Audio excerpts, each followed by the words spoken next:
So you may have been noticing that we are not in the Chesapeake Bay. Nope. We are in Florida still. Yeah, and we aren't looking to be going north anytime soon, it turns out.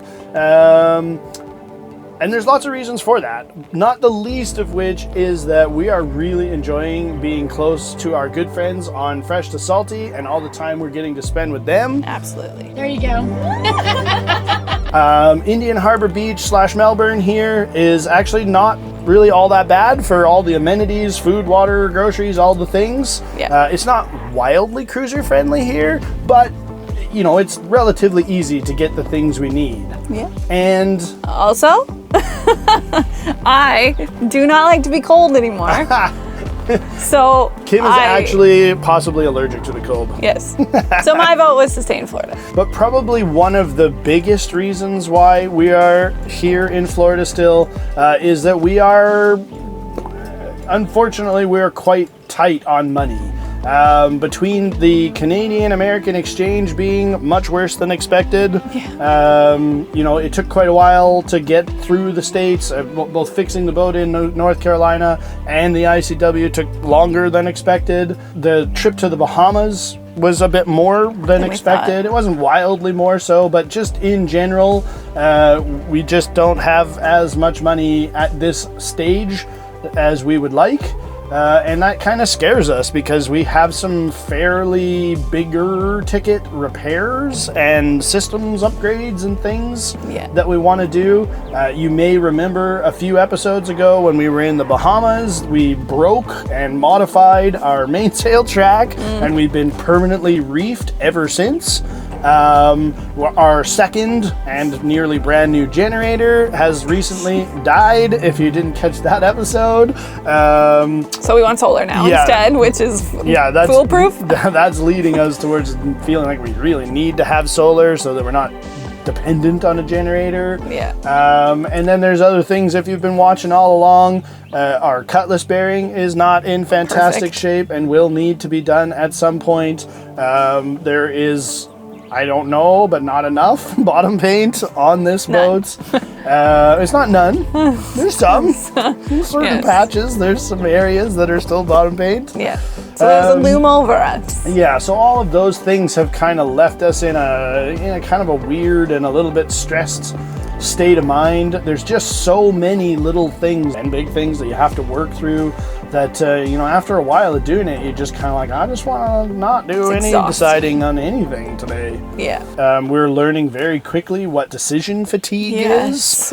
So while decision fatigue, it turns out, is a real thing, we have managed to make one very solid decision, and that is that we are going to stay here in Florida for the rest of the summer. And that does come with some drawbacks. Chief in my mind is that Atlas grows all kinds of weird, nasty whole ecosystem. An entire ecosystem of her own all the time. And cleaning Atlas's bottom is a huge amount of work.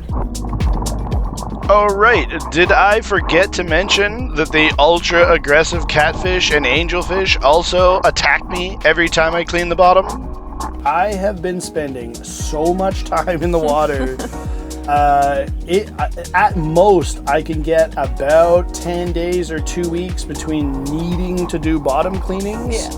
But at least, like, while you're down there, you also get to check the cutlass every time. I've been keeping an eye on that, on our cutlass, to make sure that it's not wearing quickly or anything like that. So yes, I've repeatedly looked at it and checked it, and it seems to be basically holding the same like it has been for the last year. And believe it or not, the water is actually not this nice. It's usually more like this.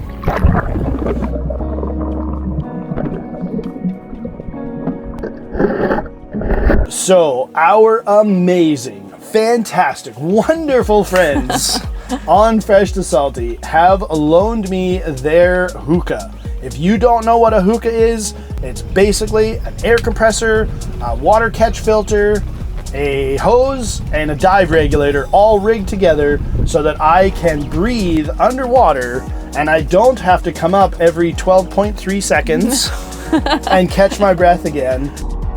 Their Hookah is an absolute game changer and has taken my 3-hour bottom cleanings down to like an hour and change, the way it should be when I pay a diver to do it. Yep.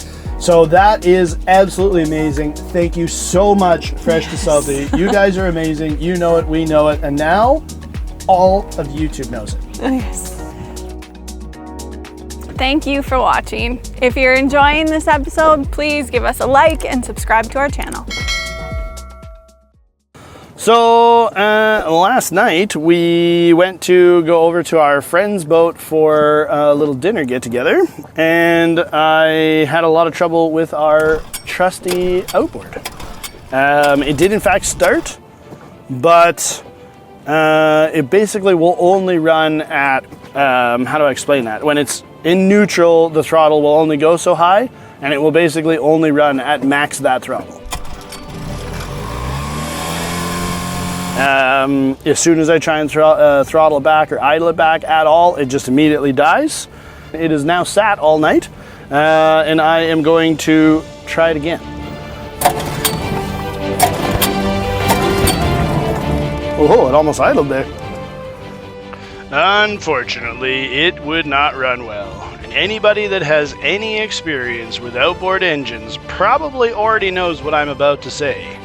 But this all started when we accidentally ran the tank out for the very first time in 6+ months of just topping it up and topping it up. And I assume that there's either water or some kind of sand or sediment from the tank in the carburetor. You know, could have just clogged the idle jet, because all it takes is something like the size of a grain of sand, and that idle jet is clogged and won't work unless you pull it apart and clean it and put it all back together again. Okay. So, little air breather, and that is the carb. So I spent an hour or so doing a full carb teardown and cleaning. Luckily, we had that Hookah, so we also had an air compressor to blast it out, which always helps when doing a carb cleaning. This is the, whatever they call it, I don't remember what it's called. There, like that. Those go through there. This goes back in here, like so.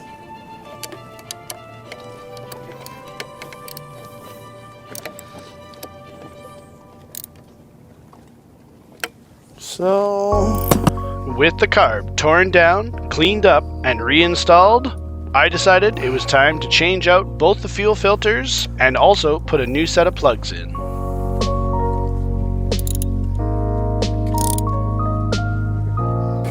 After a little fussing around and tuning the carb, we were looking to be in pretty good shape. Okay, so I think that's good. I think we're doing okay here. I think it's running better than it was. Certainly better than it was yesterday. But yeah, I think it's running better than it has been since I ran out of fuel. I think what happened was when we ran out of fuel, we probably sucked up some grits and crud and who knows what else, some ethanol plaque or salt, who knows, from the bottom of the jerry can, and I think it just took a while for that to settle into, you know, clogging. I think it was the idle jet. I think if I had just cleaned the idle jet, it probably would have fixed everything, but obviously new plugs. It's like I said, it was due for a full service anyway. It's still gonna get an engine oil and a lower oil change before it goes back onto the dinghy. Actually, maybe I will open this one. Let some out that way. What was that? It farted, but not right now because it's gonna rain very soon. It may go around us, but I doubt it. So we're gonna do that tomorrow or later or something. But in the meantime, I think we're okay. We got some more parts to order. That was the last 2 plugs I had. That was the last fuel filter I had. I realized in this process that I had forgotten that I wanted to order one of these belts as a backup because we don't have that either. So yeah, a few things to order. I want to do a new gasket on the carburetor as well. But yeah, we'll order those few things and we'll do that stuff on the next round of servicing. But for now, I think we're good. Life aboard here in Florida in the summertime is not all work. Some days we do have ourselves an awful lot of fun. Yeah. With a nice clean bottom that I just did yesterday, we are gonna go for a day sail. The channel here in the Indian Harbor Beach, Melbourne, Cocoa type area of the ICW is actually fantastic for sailing. There's tons of room with more than enough depth for us. But we probably could have picked a better / windier day. Yes. It's not wildly windy today, so we are just floating along. Yeah, we're ghosting. Ghosting, I think, is the term of endearment for this kind of a day. We definitely didn't cover as much ground as we had hoped to, and we were just slightly later getting back than what we expected, as you can see here. But we did manage to sail almost all the way back to being on anchor again, and set up next to our good friends on Fresh to Salty. Sharing our journey with you means the world to us. If we've been inspiring in any way or brought a smile to your face or even just a tiny escape, please don't hesitate to check out our Patreon link in the description below. In return, you'll get access to Patreon-only videos and a little bit more of a look behind the scenes to life aboard on Atlas. Now, one last little job for the week. You may remember back when we were in the Bahamas that our propane solenoid died, and we have been turning the tank on and off and on and off and on and off every single time we need propane downstairs, and quite frankly we're tired of it. So we got ourselves a new propane solenoid, and we're quickly going to put that in and test it and make sure everything is all good. So a little bit of Teflon thread tape, a little bit of wiring, and a little bit of hose clamp action, and we are ready to test this. All right, so now if this works, we should be able to turn this on, and that's not supposed to work. Well, that is more than a little bit disappointing. I just went downstairs to test the new solenoid. And it would turn out that the solenoid in either the on or off position, we are still getting propane to the burners downstairs. Would they get bigger when the solenoid is on? But the solenoid is clearly faulty and is not doing its job. Oh no. So I guess the $20 one might have been better than the $40 one, or we should have bought the $180 one that says it's specifically for sailboats or boats of some kind. So, all right, we are going to cut right there for this week. If you haven't got a chance yet, please do not hesitate to like and or subscribe to this video or our channel. Yes, please. If you want to support us even more than that, please do not hesitate to check out the Patreon link in the description below. We absolutely love and appreciate our patrons on this channel more than we know how to words good. Yes. And we want to say an extra special thank you to the names that you are seeing now on screen for always going the extra mile to support our channel through Patreon and in other ways, so that we can continue to make these episodes and they can continue to get better and better. And we will see you guys Next time. next time. Bye. Have a good one.